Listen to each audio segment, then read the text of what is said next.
Assalamu alaikum trainees, hope you all are fine. Today we are coming with an exciting topic that is adjusting image in Adobe Photoshop. अच्छा, last lecture में हम लोगों ने जो है Adobe Photoshop की layers को और बिगिनर गाइड में उसके जो ओवरऑल टूल्स थे उसको देख लिया, एक्सप्लोर किया. आई होप आपने उसके ऊपर वर्क किया होगा. बिकॉज देखिए, मैंने आपको लास्ट लेक्चर में भी बताया था कि जो की टू सक्सेस है वो यही है कि आप जो सीख रहे हैं उसको और एक्सप्लोर करें कि अच्छा इसमें ये भी चीज़ है.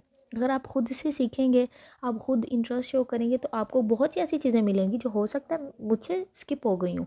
तो आपने खुद से जो एक्सप्लोरिंग होती है ना वो नहीं रोकनी है. खुद से ज़रूर सर्च आउट करना न्यू न्यू चीज़ों को. अगर कुछ समझ में नहीं आ रहा तो आप बिला झिझक पूछ सकते हैं. चलते हैं हम अपनी कंप्यूटर स्क्रीन पर और देखते हैं कि how we can adjust our image in Photoshop. I just start explore. मैंने स्टार्ट किया है फ़ोटोशॉप को अपनी कंप्यूटर स्क्रीन पे. कुछ टाइम लगेगा और जैसे ही ये लोड हो जाएगा आप सब लोगों ने जो है वो देखना है इसको. आज हम लोग इमेज के ऊपर जो एडजस्टमेंट देखने जा रहे हैं कि इमेज के ऊपर हम कैसे एडजस्टमेंट अप्लाई कर सकते हैं. ये हमारे पास एक स्क्रीन ओपन हो गई है. अब हम जो है फ़ाइल ओपन भी कर सकते हैं और कंट्रोल ओ अगर आप स्क्रीन से प्रेस करेंगे तो भी आपके पास एक न्यू फ़ाइल ओपन. अच्छा, यहाँ से मैंने पहले से ही कोई ना मतलब डिफरेंट इमेजेस जो हैं वो डाउनलोड की हुई हैं. अगर आपने भी जो है वो इमेज अगर मतलब प्लेस करनी है यहाँ से तो आपके हार्ड ड्राइव में होनी चाहिए. ठीक है, अगर नहीं है तो पहले आपको इमेज को डाउनलोड करना पड़ेगा. देन ओपन में आपको फ़ोल्डर सेलेक्ट करना पड़ेगा कि जहाँ पर आपने जो है इमेज रखी हुई है. ओके सी, देखिए मैंने यहाँ पे जो है एक इमेज आपको प्लेस कर दिया है. उसको दोबारा से देख लेते हैं कि इमेज को प्लेस करने का तरीका क्या होता है. कंट्रोल ओ करेंगे तो हमारे पास कोई भी, अगर फॉर एग्जांपल मैंने एक और इमेज सेलेक्ट किया तो वो एक न्यू फाइल में हमारे पास ओपन हो जाती है. अगर आपके माइंड में एक क्वेश्चन आता है कि अगर मैंने इमेज को सेम मतलब आर्टबोर्ड पे ये जो अब ओपन होगी इसी के ऊपर कुछ प्लेस करना है तो आपने क्या करना है, फाइल और उसके बाद प्लेस इम्बेड पे जाना है. जैसे ही आप फाइल और प्लेस इम्बेड पे जाके अब कोई इमेज सेलेक्ट करते हैं आपने देखा कि ये इमेज हमें न्यू फाइल में नहीं ओपन हुई है. जो इमेज थी वो उसी फाइल में, इसी फाइल के अंदर ओपन हुई है. अभी उसको मैंने प्लेस नहीं किया इसलिए वो चली गई. दोबारा से देख लेते कि फ़ाइल, प्लेस एम्बेड, और ये मैंने इमेज सेलेक्ट की. यहाँ से मैंने उसके साइज़ को एडजस्ट कर लिया. मैं कहती हूँ इसको मैंने यहाँ प्लेस करना था और देन टिक पे करेंगे जैसे ही तो वो अपनी एक पूरी स्पेस जो है वो कवर कर लेगी. अब अगर आप दोबारा से जाके भी वापस आते हैं तो ये जो हमारे इमेज है वो कहीं नहीं जाएगी क्योंकि अब वो हमारे आर्टबोर्ड पे प्लेस हो गई है. अगर आपने इमेज को सेपरेटली ओपन करना हो तो जस्ट डबल क्लिक करना है आपने इसके आइकन पे तो हमें ये सेपरेटली भी इमेज नज़र आएगी. ठीक है, अभी इसको हम लोग डिलीट करने का भी तरीका आपको पता है. यहाँ जस्ट सिंपल डिलीट प्रेस कर दें कीबोर्ड से, या लेयर सिलेक्ट करके डिलीट पे क्लिक करें या फिर लेयर को पिक करके डिलीट के आइकन पे लेके आएंगे तो भी ये डिलीट हो जाएगी. ओके, आज हम देखने जा रहे हैं इमेज की एडजस्टमेंट्स कैसे होती हैं. अच्छा, अभी जो हमारे पास लेयर ओपन है उसमें एडजस्टमेंट का नहीं नज़र आ रहा तो आपने देखना है कि लेयर और ये एडजस्टमेंट्स है. जैसे ही मैंने इस पर क्लिक किया तो मुझे पूरा वो विंडो जो है हमारी नज़र आने लग गया. अच्छा, किसी भी न्यू विंडो को अगर आप एडजस्ट करना चाह रहे हैं अपनी ये साइड वाले पैनल में तो आपने क्या करना है, उसको पिक करना है और ड्रैग करना है जब तक कि ब्लू लाइंस ना नज़र आ जाए. ब्लू लाइंस ये जो है शो कर रही होती हैं कि आप कोई भी न्यू चीज़ को यहाँ पे एडजस्ट कर सकते हैं. लेट्स सपोज़ मैं कहती हूँ कि प्लेस तो इसको यहीं होना चाहिए था लेकिन एडजस्टमेंट को लेयर्स के ऊपर रखना चाह रही हूँ मैं. तो वो हम कैसे करेंगे, वो कुछ इस तरह से होगा. मतलब लेयर्स भी एक ही दफ़ा में नजर आएंगे, एडजस्टमेंट भी. अगर पहले की तरह करेंगे तो वो क्या होगा कि एक साइड पे लेयर को देखने के लिए लेयर पे क्लिक करना पड़ेगा, एडजस्टमेंट को देखने के लिए एडजस्टमेंट पे क्लिक करना पड़ेगा. इस तरह क्या है कि लेयर और एडजस्टमेंट सेम टाइम में नजर आई. ओके, ये देखें अब हमारे पास ऑप्शन कैसे हैं. किसी को अगर समझ में नहीं आएगा तो देख लें कि विंडोज़ में जाके एडजस्टमेंट्स हैं. सही है, यहाँ से एडजस्टमेंट आ जाएंगी. राइट, अब इसके हम ऑप्शंस देख लेते हैं कौन कौन से. फर्स्ट है, आपको नज़र आ रहा होगा जैसे ही मैंने आइकन पे क्लिक किया तो कह रहा है create a new brightness contrast adjustment layer. Next पे क्लिक किया, create a new level adjustment layers. उसके बाद है curves, exposures, vibrance, hue and saturations है, colour balance, black and white, photo filler, channel mixer है, कलर लुकअप है. इसके बाद है इन्वर्ट, पोस्चराइज है, थ्रेशोल्ड है, सिलेक्टिव कलर है एंड ग्रेडियंट मैप. ओके, ये सारे हमारे पास एडजस्टमेंट्स हैं. मतलब इन सब चीज़ों को हम एक पिक्चर में एडजस्ट कर सकते हैं. ओके, जूम इन और जूम आउट का तो आपको पता ही होगा कि अगर आपने किसी भी चीज़ को जूम आउट करना है तो कंट्रोल माइनस प्रेस करेंगे. जैसे ही कंट्रोल माइनस प्रेस करेंगे हमारी पिक्चर जो है वो जूम आउट होती जाएगी और जैसे ही कंट्रोल प्लस प्रेस करेंगे तो हमारी जो इमेज है वो बड़ी होती चलेगी और जैसे ही माइनस की हुई है ज़ीरो प्रेस करेंगे तो वो हमारी स्क्रीन पर फिट हो जाएगी.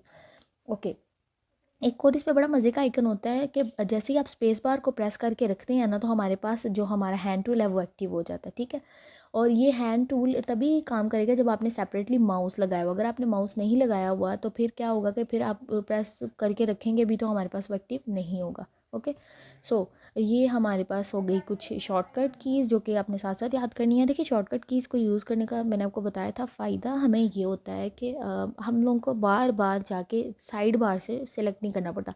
साइड बार में ये नहीं होता, शुरू शुरू में ज़ाहिर है आप यहाँ से भी देखेंगे, लेकिन अगर शॉर्टकट की याद करेंगे तो डायरेक्टली एज प्रेस करेंगे तो हैंड टूल एक्टिव हो जाएगा। स्पेस बार क्लिक करेंगे देन भी आपके पास हैंड टूल एक्टिव हो जाएगा। तो इससे जो है काम जो है वो आसान हो जाता है। ओके, विंडोज़ में जाके एडजस्टमेंट हमने ओपन कर ली, और एक और इसका इमेज में भी जाके आप एडजस्टमेंट देख सकते हैं। बस यहाँ पे क्या है कि जितने भी चीज़ें यहाँ पे हमें पिक्चर में उसके आइकन्स नज़र आ रहे हैं, यहाँ पे हमें वो सारी चीज़ें जो है वो स्पेशली उसके नेम के साथ शो हो रही हैं। ओके, इमेज आपने नोटिस किया होगा कि और भी तो लाइक लेयर है, इमेज है, कुछ ऐसी चीज़ें हैं इसकी बेसिक जो हमें यहाँ पे सेपरेटली नज़र आ रही हैं। ये हमें सेपरेटली क्यों अवेलेबल हैं, क्योंकि ये डेडिकेटेड मेन्यू इसका इसलिए है कि फ़ोटोशॉप बेसिकली जो है, जो मेन इसका कोर जो है ना वो चीज़ ये है कि इसको हम लोग इमेजेस के लिए के साथ डील करने के लिए यूज़ करते हैं, कि इमेजेस को एडजस्ट करने के लिए उसके कलर, उसके वाइब्रेंस को जो है ना एडजस्ट करने के लिए हम लोग यूज़ करते हैं। अच्छा, अब हमने सबसे पहले जो चीज़ अप्लाई करनी है वो है हमारी ब्राइटनेस एंड कंट्रास्ट। देखिए, जैसे ही मैंने उस पर क्लिक किया है, यहाँ पे मेरे पास सेपरेटली भी ओपन हो गई है और ये हमारे पास इधर भी आ रही है। ओके, इसकी प्रॉपर्टीज़ को भी यहीं पे एडजस्ट कर लेते हैं। यहाँ हमारे पास प्रॉपर्टीज़ ओपन हो गई हैं और ये देखें। अब एक और चीज़ है यहाँ पे कि अगर मैंने ये जो हमारे पास थी इसकी मैंने डुप्लीकेट सबसे पहले तो बनाई। अब डुप्लीकेट बनाने के बाद एक चीज़ आपने नोटिस करनी की, जो ब्राइटनेस एंड कंट्रास्ट है ना, अभी अभी जो है ये क्या हो रही है, सब जितनी भी लेयर्स है ना, the adjustment effects all layer below click to clip और टू लेयर।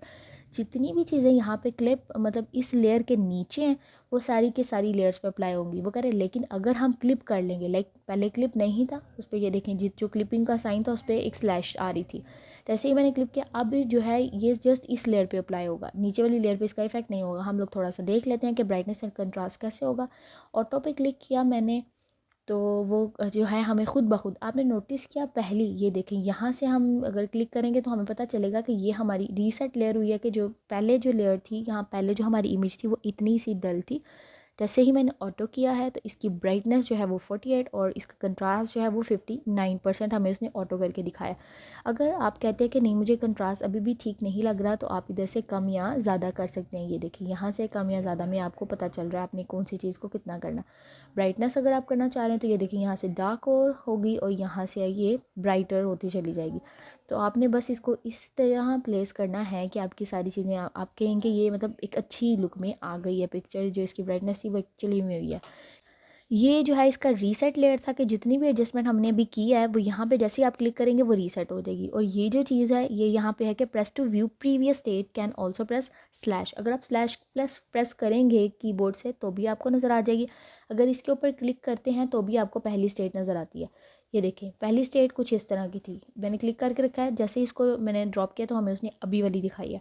अच्छा, इसके अंदर एक और ऑप्शन है यूज़ लेगेसी का। यूज़ लेगेसी में आपने नोटिस किया कि उसने हमें लेगेसी में क्या करके दिखाया, थोड़ी सी चेंजिंग आपने नोटिस की होगी, क्योंकि जब मैं पहले इसको कम या ज़्यादा कर रही थी लेगेसी का, ऑटो करके देख लेते हैं अब लेगेसी में ऑटो कितने। लेगेसी में देखें कुछ इस तरह की चीज़ें, कुछ चीज़ें उसने शार्प कर दी हैं, जो ब्लैक हैं वो और तरह से नज़र आ रही है। अगर आप ये इमेज की जो है ना काइंड पे होती है बात कि इमेज किस काइंड की, आपने उसको किस तरह से ब्राइटनेस और इसकी कंट्रास्ट को एडजस्ट करना है। अभी हम यहीं से ही ऑटो कर लेते हैं। सो क्लिपिंग का भी आपने देख लिया कि अब ये देखें ये जो हमारे पास ब्राइटनेस और कंट्रास्ट की है लेयर, ये जस्ट इसके ऊपर अप्लाई हुई है। जैसे ही मैंने इसको ऑफ़ किया आपने नोटिस किया ये ब्राइटनेस और कंट्रास्ट की खुद ब खुद ऑफ हो गया, बिकॉज ये इसके ऊपर क्लिप हुई हुई है, ये इसके साथ ही है, इसके ऊपर कोई भी फंक्शन परफॉर्म नहीं हमें नज़र नहीं आ रहा। अब जैसे ही मैं इस पर क्लिक करती हूँ तो हमें थोड़ी सी वो ब्राइट इमेज नज़र आने लग जाती है। ठीक है, अब आपने नोटिस किया होगा कि क्लिपिंग मास्क का फ़ायदा है कि अगर आपके पास एक जगह पे बहुत ज़्यादा इमेजेस हों, आपने किसी पे एडजस्ट करना हो और किसी पे ना करना हो, तो आप क्या करेंगे, जस्ट आप उसको क्लिप कर लेंगे अपनी स्पेसिफिक लेयर पे, तो उससे क्या होगा कि जिस लेयर पे आपने अप्लाई करनी होगी चेंजिंग वो इसी लेयर पे हो जाएंगी। अब ये है कि अगर आपने इस लेयर की भी कॉपी बनानी हो तो जस्ट आपने इसके ऊपर जाके क्लिक करना है, तो ये देखेंगे वो डबल कॉपी के साथ क्या हुआ है कि वो 2 बार हमारे पास ब्राइटनेस जो है वो ज़्यादा हो गई है। ये देखें, और अगर आप इसको नीचे वाली लेयर पे लेके चले जाएंगे देन आप देखेंगे कि अब वो चीज़ नीचे वाली लेयर पे भी आ रही है। लेकिन अभी ये जो लेयर है वो हमारे पास क्लिप नहीं है। जैसे इसको क्लिप करेंगे, एक क्लिप करने का तरीका तो है कि आप आइकन पे क्लिक कर लें, एक क्या है कि राइट क्लिक करेंगे आप जैसे इस लेयर को सेलेक्ट करके, तो ये क्रिएट क्लिपिंग मास्क का ऑप्शन आपके पास आ रहा है। जैसे ही इस पर क्लिक करते हैं तो आपके पास वो डायरेक्टली उसका मास्क बन जाता है। ओके, सो आई होप आप लोगों ने आज बहुत जो है वो अच्छी चीज़ें सीखी हैं कि हम इमेज को एडजस्ट कैसे कर सकते हैं। हम न्यू आने वाली जो इसकी इमेज के साथ सब टॉपिक्स हैं, आपने ख़ुद भी इसको एक्सप्लोर करना है। हम वन बाय वन सब टॉपिक्स को एक्सप्लोर करते हुए जाएंगे। सो उन लोगों ने अभी तक चैनल को सब्सक्राइब नहीं किया है, काइंडली वो चैनल को सब्सक्राइब करें और बेल आइकन को प्रेस करें ताकि लेटेस्ट आने वाली वीडियोज़ वो टाइमली वॉच कर सकें। Thank you so much for today and Allah हाफिज़।